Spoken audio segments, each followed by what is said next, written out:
Welcome back into the Sports Source. This segment brought to you by Southeast Termite and Pest Control.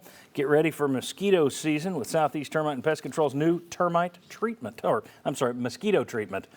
You know, the termite treatment does a great job on mosquitoes. It's an irony. But no, it's mosquito treatment. It's more effective than ever, this new treatment they've come up with that they're using. Mosquitoes actually carry the treatment where they go. And the beauty is it's not going to impact other good insects you might have in your yard. This isn't something that's going to knock down the bee population or the butterfly population. Get in touch with Southeast Termite and Pest Control. The Haynes family does a great job. Have since 1971 when they opened their doors. SoutheastTermite.com to learn more about the company I use for mosquitoes and termites and everything else. Southeast Termite. All right. Chuck Cavaleris is with us. This is longtime sports writer, dressed for the Masters. Yes, We're both in our green. Yes. You look more. I'm the Easter. You went with the Masters. It's good to see you, Chuck. Thanks for being here. Great to be here. Let's get right into it and put a little graphic up. Let you do a little bit of reading along with us here. There we go. This is from Ross Dellinger of Sports Illustrated this week. This came out on Tuesday that I'll just read it. The NCAA's infractions case against Tennessee is headed toward a contested hearing. School officials, former head football coach Jeremy Pruitt and former defensive coordinator Derek Ansley are scheduled to appear before members of the Committee on Infractions later this month. That's April 19th and 21st in Cincinnati, in what's become a somewhat contentious fight between each of the three parties and the association. Move forward to the next one. There we go. Despite months of negotiations, a resolution between the school and the NCAA, as well as the coaches in the NCAA, has not been reached. Reasons remain unclear, though potential penalties are believed to range from multi-year show causes for those involved to further probationary sanctions for the school. And then the next one. Despite the 18 Level 1 violations, one of the highest totals in recent years of what are considered the most egregious on the NCAA's infraction scale, the university was not hit with the dreaded lack of institutional control, largely because of its transparency and integrity in promptly handling the wrongdoing, the NCAA documents state. The institution showed strong cooperation with NCAA investigators, conducted a thorough internal investigation, took immediate steps in both dismissing the culprits and sanctioning itself. The university docked itself 12 football scholarships last season, as well as imposed several more recruiting penalties. Yet the two parties have not reached a resolution. Okay, let's go simple on this segment, and that is you wanted to have a resolution. The NCAA has come back, and it's believed the biggest problem is they hit you with a failure to monitor. Right. Tennessee has said, hey, we didn't know what Pruitt and his wife and his babysitter and the assistants were doing. We didn't know. And the NCAA is saying, well, we appreciate you working with us. We're not going to hit you with lack of institutional control, but you should have known. Somebody should have known. So my question is, are you concerned about this? This doesn't mean it's a death penalty coming your way, but it does mean whatever the NCAA came back with, Tennessee said, oh, no, we don't like that. Let's have a hearing. Does that concern you, Chuck? Oh, yes, it has to. I mean, the longer it goes, and you said the stat, 70%, 30% on what is usually resolved, and this apparently is into 30% Right. that wasn't. And you also said the two key words, contested hearing. So there's so many moving pieces to this. The longer it goes, to me, the worse it could become for Tennessee. And you would think after months and months and months, if it were something small, they would just end it. Yeah. The Tennessee would just end it. Yeah. Bob? No, I mean, I think it's been concerning since this thing started. It sort of faded into the mist for quite a long time, like it wasn't there. It was this football season. Nobody sat around watching the game going, well, I hope this doesn't blah, blah, blah. No, I think it is very concerning. My level of concern is I've never quit thinking that this could come back around somewhere and get you. So I think level 1 to 10, I'd put it at 7.5, maybe an 8. In terms of concern. Well, you and I were talking yesterday. It's a little like, even if you're on the interstate, you look in the rear view, and there's a cop behind you. I'm looking, my first thought, am I speeding? Right. And then I'm like, am I driving too slow?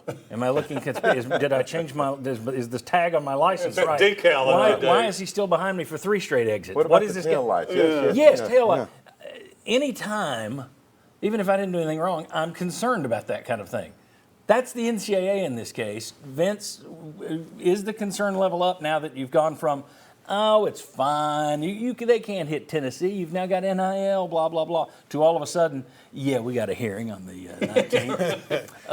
Are you concerned? You walked right into my point with your great analogy about the cops in the rearview mirror. It's the NCAA, so you have to. They're so inconsistent. You can't just go off a precedent and say, well, this school did this to which cooperate. precedent? Right, Yeah. exactly.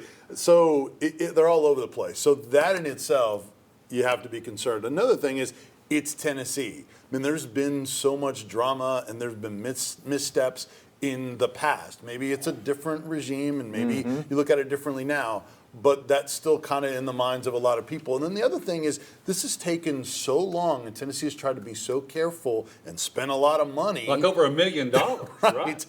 And then we're still here without that resolution. That makes you wonder if there's some notable things there that.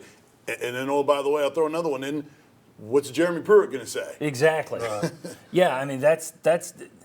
We'll talk about some of these, what could have gone wrong in the next segment, but he could say anything. Yeah. Now, will they believe him? Who knows? Right. But if he comes in there with an axe to grind, knowing I'm going to get a 10-year show cause anyway, or a 5-year show cause, which some of his Niedermeyer got and Shelton Felton. Or they might write another nasty letter. Well, yeah, but I mean, maybe he didn't have enough to sue you with, but he does have enough to burn your house down at the NCAA.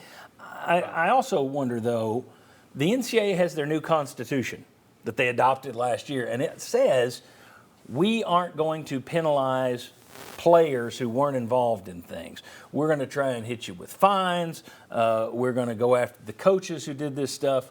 So this is going to be a test, I think, of that whole new constitution. Yeah. And anybody who believed that is, well, here it is in writing. As you say, the NCAA put it in writing. The NCAA's never been consistent because you've got a different group that's hearing each of these cases and doing the investigation. It's like if you get the wrong cop on the wrong day and you're driving 77 and I'm doing 77, I get the right cop on the right day, you get a ticket, I get a warning. Exactly. You don't know. Well, when it comes to that new constitution, we have a constitution in this country. We also have 9 people that decide exactly what it means. And there ain't 20 people in this country that you can get together that's going to say, oh, yeah, it always means this. So, yeah, what it says, it's open to interpretation. Yeah. And then how many of those 18 level 1 violations are, to me, legitimate or rise to the level? That's where you got to start attacking this a little bit, to me, if you're Tennessee. You've got to start chopping some of those off. Well, the scary thing is, it sounds like the only thing they're upset with is the failure to monitor. That's the one that they didn't expect to get. They thought, look, we opened the doors, we worked with you, and they're like, yeah, that's why we didn't hit you with lack of institutional control. But somebody should have seen all this that was going on. Vince, I'll let you finish. Yeah, I was just going to say, I don't know if maybe I have quite the alarm level of Bob. I would put a little bit south of that. 2 alarm fire for you. That's right. But it's still there for the reasons we talked about. You don't know what they're going to do. You just don't know. But it is still something you got to kind of keep To me, the trying. longer it drags on, the worse it could ultimately become. Here's the other thing. If you're sitting there, well, at least April 21st, the hearing's 19th to the 21st in Cincinnati, at least by the 21st, we'll know the answer. No, you won't. No. They do the hearing and then they go away. Yep. And then they make up their mind, and you may be waiting weeks or months before they finally come back with whatever penalties they hand down. All right, when we come back, did Tennessee set itself up for trouble with all this cooperation? Did they handle the end of the Pruitt era correctly? Remember, and the NCAA isn't stupid. We may not like them. You may not think they're fair in your case, but they're not stupid. Everybody knows why you did what you did. It wasn't, well, we've cheated. It was, Pruitt sucks. We can get rid of it for free. Did they screw up in doing that? We'll discuss that next. Going back.